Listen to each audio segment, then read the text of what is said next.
السلام علیکم ورحمۃ اللہ وبرکاتہ۔ الحمدللہ رب العالمین والصلاة والسلام علی اشرف الانبیاء والمرسلین نبینا محمد وعلی آلہ وصحبہ اجمعین، اما بعد۔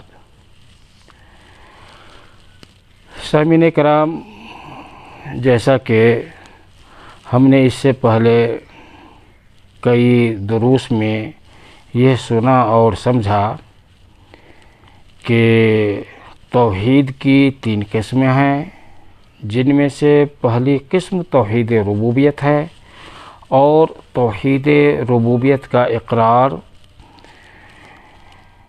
چند لوگوں کے علاوہ، جن کی کوئی حیثیت نہیں، کفار و مشرکین بھی کرتے ہیں، اور نبی کریم صلی اللہ علیہ وسلم کے زمانہ کے مشرکین عرب بھی توحید ربوبیت کا اقرار کیا کرتے تھے، لیکن اس کے باوجود بھی اللہ تعالیٰ نے انہیں مسلم نہیں سمجھا، ان کے اس ایمان کو کوئی ایمان نہیں اور ان کے ایمان کی کوئی حیثیت نہیں دی۔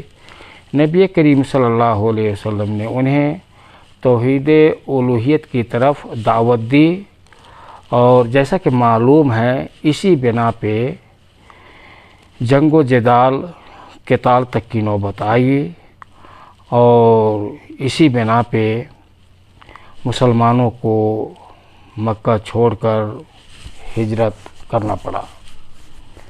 تو توحید ربوبیت کے اقرار سے آدمی اسلام میں داخل نہیں ہوتا ہے۔ توحید ربوبیت کے اقرار کے ساتھ توحید الوہیت کا اقرار لازمی ہے۔ کیوں نہیں؟ جب آدمی انسان اللہ کو رب مانتا ہے تو اسی کو معبود کیوں نہ مانے؟ اب جس نے معبود مانا، معبود سمجھا، تو وہ مسلمان ہیں۔ لیکن بہت ہی افسوس ہے اس بات پر کہ آج بھی ایسے لوگ پائے جاتے ہیں جو توحید ربوبیت ہی کا انکار کرتے ہیں، جو ملحدین ہیں، جن کا ایمان اور عقیدہ ہے کہ یہ زمین و آسمان اور کائنات کی تمام چیزیں خود بخود پیدا ہو گئیں اور معرض وجود میں آ گئیں، ان کے بنانے والے اور تخلیق کرنے والے کوئی نہیں ہے، انکار کرتے ہیں۔ یہ ملحدین کا اور دہریہ جسے کہیے، ان کا عقیدہ ہے کہ رات و دن کا آنا اور جانا، سورج کا طلوع اور غروب ہونا، یہ تمام چیزیں نیچرل ہے، بغیر کسی کے حکم کے یہ سب ہوتا ہے، اور نہ سورج اور چاند کے کوئی بنانے والے ہیں اور نہ انسان کے، حتیٰ کہ انسان کے بنانے والے بھی نہیں۔ یہ دہریہ قسم کے لوگ ہیں، تو یہ ان کی کوئی حیثیت نہیں ہے۔ لیکن ان لوگوں کا بھی وجود دنیا کے اندر آج بھی موجود ہیں، جو توحید ربوبیت ہی کا انکار کرتے ہیں۔ یعنی سادہ سے الفاظ میں یہ سمجھ لیجئے کہ ان لوگوں کا یہ عقیدہ ہے کہ اللہ ہے ہی نہیں، اللہ ہے ہی نہیں، بلکہ جو پڑھے لکھے لوگ ہیں، جسے سائنٹسٹ کہتے ہیں، ان کا بھی یہ ایمان اور عقیدہ اکثر کا یہ نہیں ہے کہ اللہ موجود ہے یا اللہ نے ان چیزوں کو بنایا ہے۔ اور ہمارے معاشرے کے اندر بھی بہت سے لوگ، چاہے بوڑھے ہوں یا نوجوان، اس طرح سے پائے جاتے ہیں کہ اللہ نہیں ہے، رب نہیں ہے، انکار کرتے ہیں۔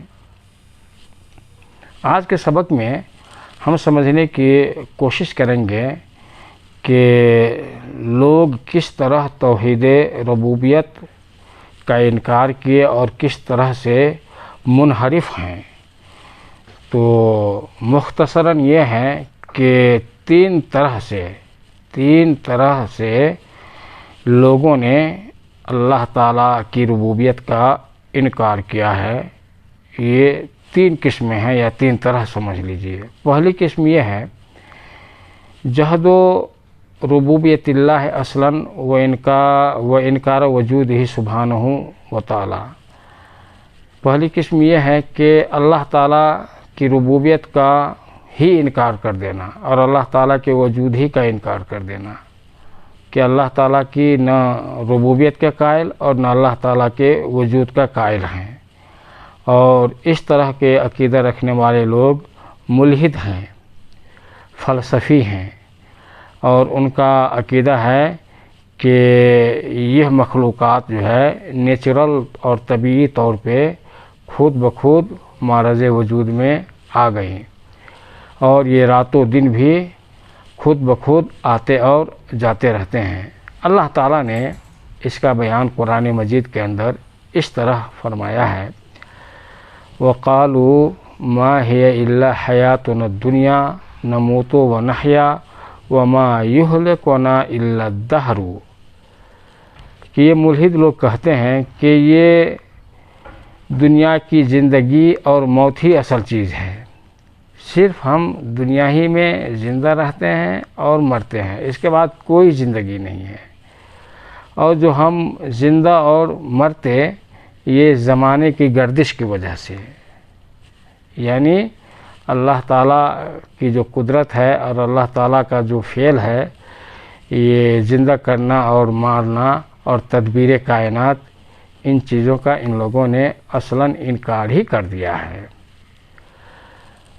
अल्लाह ताला की रुबूबियत का इनकार ये दूसरी शक्ल ये कि अल्लाह ताला के वजूद का तो इकरार करते हैं, लेकिन अल्लाह रुबूबियत के जो बाज़ खसाइस हैं इनका वो इनकार करते हैं। जैसे अल्लाह ताला की कुदरत का इनकार करना कि अल्लाह ताला मारने और ज़िंदा करने पे कादिर नहीं है, यानी इंसान जब मर जाता है तो फिर दोबारा इंसान को अल्लाह ताला ज़िंदा नहीं कर सकेगा, या इस तरह से कि नफ़ा और नुकसान का मालिक अल्लाह नहीं है, इस तरह का अकीदा रखने वाले लोग हैं।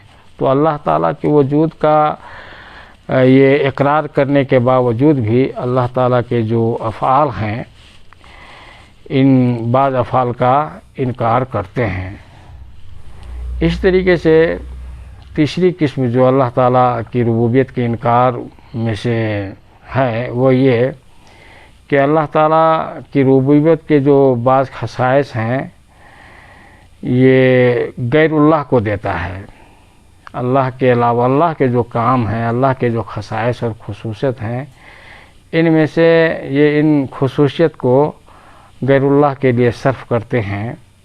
जैसे ये अक़ीदा रखते हैं कि अल्लाह ताला ही तो रातों दिन को लाने वाला है, अल्लाह ताला ने कायनात को पैदा किया है, लेकिन इस काम में अल्लाह के अलावा भी दूसरे मखलूक़ात शामिल हैं।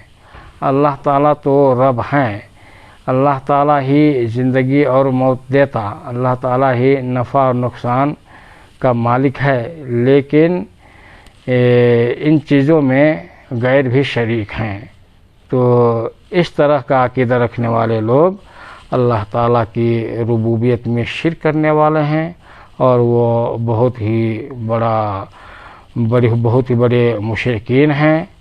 और याद रखिए कि एक तो तौहीद रुबूबियत के ऊपर इकरार करने से आदमी इस्लाम में दाखिल भी नहीं होता, लेकिन वो लोग जो तौहीद रुबूबियत के अंदर भी शिर्क करते हैं वो कितने बड़े जालिम हैं। गौर कीजिए, माशरे के अंदर तो मुस्लिम माशरे में भी ऐसे लोग पाए जाते हैं। जब आदमी को जो है कोई परेशानी होती है तो किसी दरगाह, मज़ार और कब्रों के पास जा कर के गैरुल्लाह को फरियाद करने लगते हैं और ये समझते हैं कि औलाद देने वाला, रिज़्क़ देने वाला, मुसीबतों को टालने और मुसीबतों से बचाने वाला ये कब्र में पड़े हुए मुर्दे हैं, जिन्हें वो लोग खुद साख्ता वली कहते हैं। तो मुसलमान होते हुए भी इस तरह के लोग अल्लाह ताला की रुबूबियत में शिर्क कर रहे हैं। अल्लाह ताला مسلمانوں کو تمام چھوٹے اور بڑے شرک اور بد عقیدہ جو غلط عقیدے ہیں ان چیزوں سے محفوظ رکھے اور صراط مستقیم پر ثابت قدم رکھے اور خاتمہ بالخیر عطا فرمائے۔ وصلی اللہ وسلم وبارک علی نبینا محمد وعلی آلہ وصحبہ اجمعین۔ والسلام علیکم۔